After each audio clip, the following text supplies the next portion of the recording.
Bueno, hola, somos el grupo número 3, somos integrantes de este grupo. Mi nombre es Gabriela. Mi Mi nombre es nombre es Pamela. Andrea. Ah, ¿Cómo- Mi nombre es Marisa. Bueno, nosotros en el marco de una materia de la licenciatura en Administración y Gestión Universitaria, que es costos y financiamiento universitario, vamos a hablar de un tema álgido y de importancia actual para la realidad del país, para la realidad de la Argentina, como es el financiamiento de nuestra universidad pública.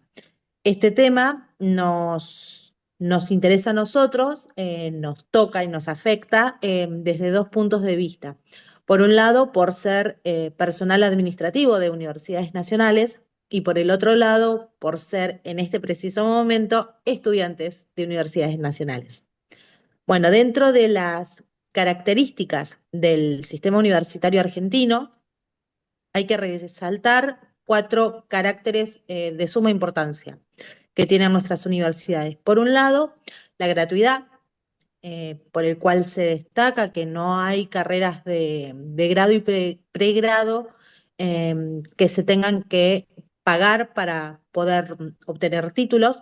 La presencia federal, esto es que está todas las universidades cubriendo el territorio argentino con la implicancia que eso tiene en la dimensión de nuestro país, y dos características fundamentales de nuestro sistema, como es la autarquía y la autonomía. La autarquía financiera respecto del poder de distribuir los costos y la autonomía funcional en el sentido de poder darse sus propias normas. Pese a todas estas características que son de suma importancia para el sistema universitario argentino, esto ha tenido desigualdades históricas en el devenir de la universidad. Respecto de los datos numéricos que podemos empezar a explayar en esta exposición, que podemos empezar a demostrar en esta exposición, hay que tener en cuenta que el 99% de la financiación de las universidades públicas proviene del Estado. Otro número de suma importancia es que el 85% de ese presupuesto está destinado a salarios. Y esto se da con lo que se denomina la rigidez presupuestaria, porque este destino de este presupuesto de este porcentaje de presupuesto no puede modificarse. Y por otro lado, otro número importante a tener en cuenta es que todo este sistema está normado por una ley de hace 30 años, con una ley de 30 años de antigüedad, que es la 24.521 del año 95. Cuando esta ley se sancionó, en el país existían 25 universidades nacionales. Hoy, al año 2025, ese número está duplicado. Entonces, tal vez sería necesario lograr una modernización normativa o una actualización normativa. Bueno, todos estos puntos los van a ir ahondando y profundizando mis compañeras en el resto de la exposición. bueno, gracias Gabriela. Voy a continuar con el tema de los modelos de la asignación presupuestaria y la cuestión de los recursos propios de las universidades. En Argentina, la forma en que se distribuye el presupuesto entre las universidades nacionales es un aspecto central para entender las desigualdades que tiene el sistema. Desde su origen, el modelo de asignación convive con tensiones importantes porque distribuir una masa cerrada de recursos implica que si una universidad recibe más, otra necesariamente va a recibir menos. Actualmente la asignación del presupuesto universitario entre las distintas universidades del país siguen tres criterios que coexisten. El primero de ellos es la asignación histórica, la inercial, que significa que se sigue distribuyendo recursos en función de lo que cada universidad recibía en el pasado. Este criterio favorece a las universidades más antiguas y consolidadas y tiende a perpetuar las diferencias. El segundo modelo es el de pautas presupuestarias del SIN, que busca distribuir los fondos de una forma más equitativa, usando variables como la cantidad de estudiantes, la oferta de carreras, las investigaciones, la infraestructura, Pero el problema es que este modelo no se aplica plenamente y sobre todo no contempla en igualdad de condiciones a las universidades más nuevas. Y el tercero es la asignación discrecional que permite al Estado destinar fondos específicos por razones políticas o situaciones particulares. Un ejemplo claro de las consecuencias de este esquema lo podemos encontrar en las universidades del conurbano bonaerense. Como expresa el autor Dweck en 2016, el promedio nacional del presupuesto por estudiante era de 35.916 pesos, pero universidades más chicas como la de La Matanza o Quilmes, o más nuevas, recibían menos de 22.000 pesos, es decir, estaban por debajo del 60% del promedio. Esto revela que el sistema reproduce desigualdades estructurales. Bien, antes de entrar de lleno en lo que es los recursos propios de las universidades, es importante aclarar qué tipo de recursos pueden tener las universidades. En base a ello podemos distinguir, en primer lugar, los recursos presupuestarios que provienen del presupuesto nacional, que es la principal fuente de recursos que tienen. Luego están los recursos propios, que son los generados por las propias universidades. También tienen recursos afectados, que son los otorgados por el Estado con destino específico, como obras o programas. Y por último está la posibilidad de usar economías o ahorro de ejercicios anteriores, esto es que los créditos no comprometidos pueden ser utilizados en años posteriores.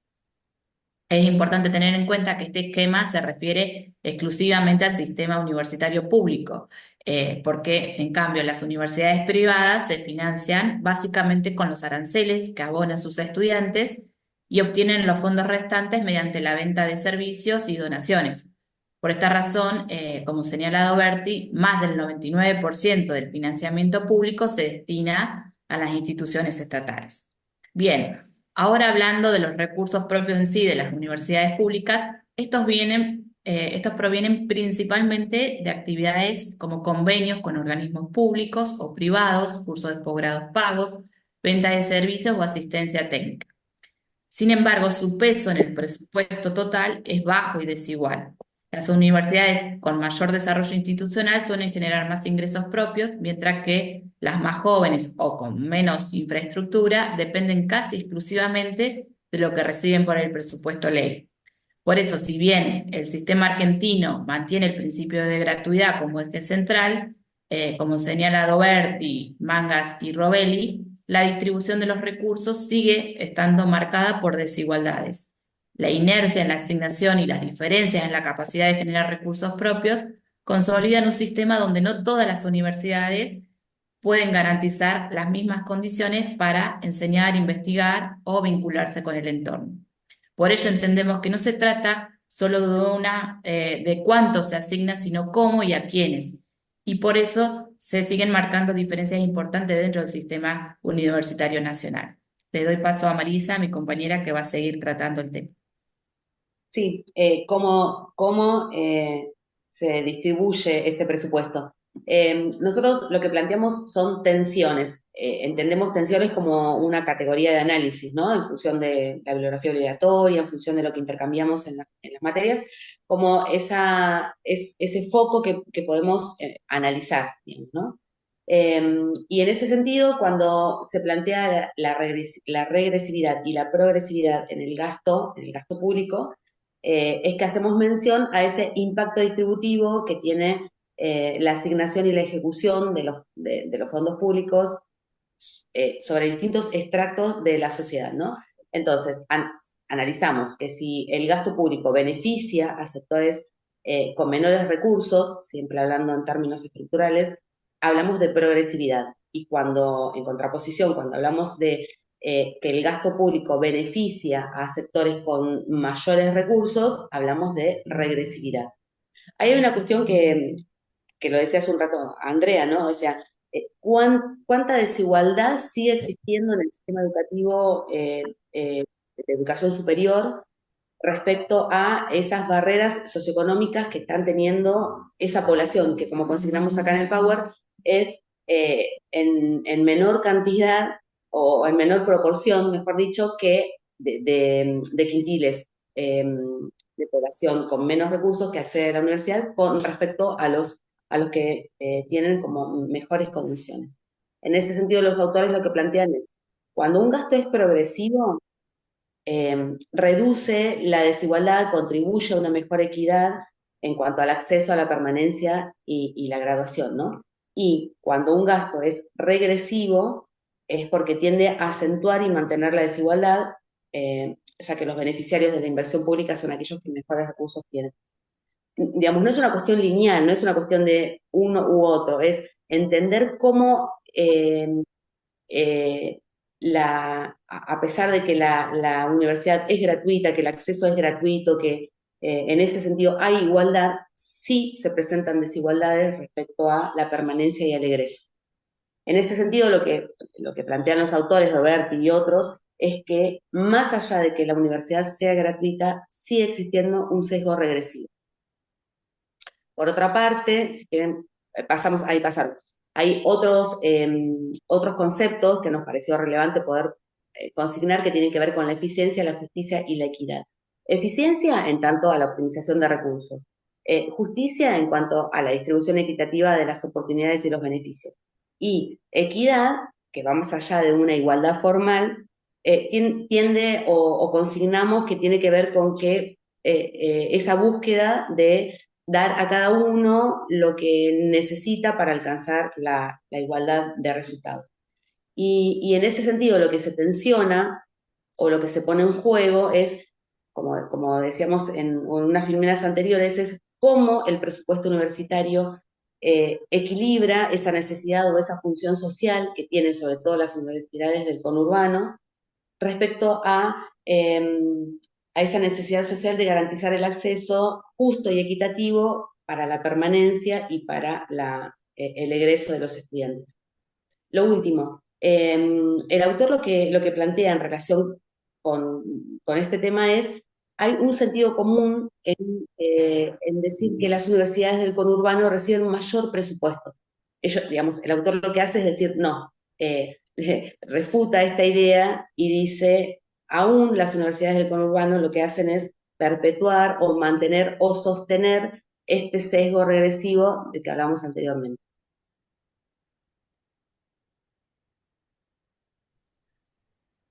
Bueno, lo que les voy a contar es una propuesta que se presentó en mayo de este año 2025. Fue impulsada por el Consejo Interuniversitario Nacional, que reúne a todas las universidades públicas del país junto con los gremios docentes y el movimiento estudiantil. Lo que están proponiendo es una nueva ley de financiamiento universitario que tiene tres ejes claves. Primero, que haya un piso mínimo de financiamiento garantizado. ¿Qué significa esto? Que se asegure un monto fijo de dinero para que las universidades puedan funcionar todos los años, especialmente para pagar salarios docentes, que representan, como ya decimos, más del 8%, el 80% del gasto. Esto es fundamental porque el presupuesto depende mucho del contexto político y económico y hace muy difícil planificar a futuro. El segundo eje, que es el financiamiento, venga de una fuente estable, pero sin crear nuevos impuestos. ¿Por qué es importante? Porque ahora todo depende del Tesoro Nacional y eso cambia mucho según la economía o quién gobierne. Tener una fuente segura ayuda a que las universidades puedan ser más autónomas y se puedan sostener en el tiempo. Y el tercer eje, el reparto del dinero entre universidades sea más justo y más eficiente.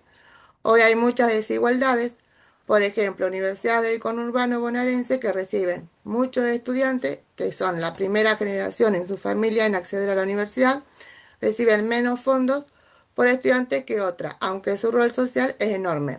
La idea del proyecto es corregir esas diferencias usando criterios más objetivos, como la cantidad de alumnos que aprueban, la diversidad de carrera, la producción en investigación o el vínculo con la comunidad.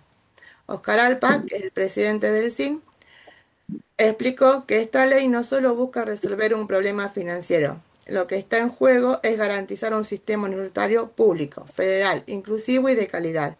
Y para ese financiamiento tiene que ser justo, previsible y adaptado a las realidades de cada universidad. Para ir cerrando, creemos que el sistema universitario argentino ha hecho un gran trabajo en incluir a más estudiantes, ampliar su oferta educativa y sostener la calidad. ¿Quiere seguir alguien más con la conclusión?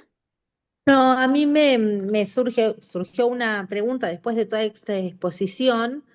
Tenemos una pregunta que nos fuimos haciendo a medida que fuimos investigando y es que si creen que una nueva ley de financiamiento universitario puede realmente garantizar mayor equidad territorial y social en el sistema, o es necesario además transformar los criterios de asignación y la lógica de distribución de recursos.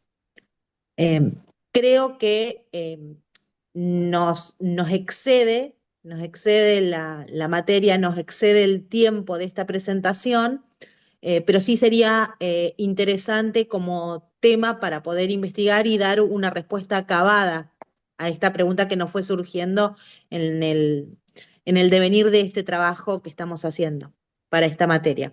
Así que eso por mi lado y agradecer a los profesores y a la cursada. No sé ustedes, chicas. No, bueno, no mucho más. Muchas gracias por el cuatrimestre y por el aprendizaje de la materia y bueno, vamos concluyendo por el tiempo que tenemos asignado. Bien, sí, sí, comparto lo que dicen las compañeras, estoy de acuerdo con eso, digo, muy buena cursada y bueno, muchas gracias. Muchas gracias a todos.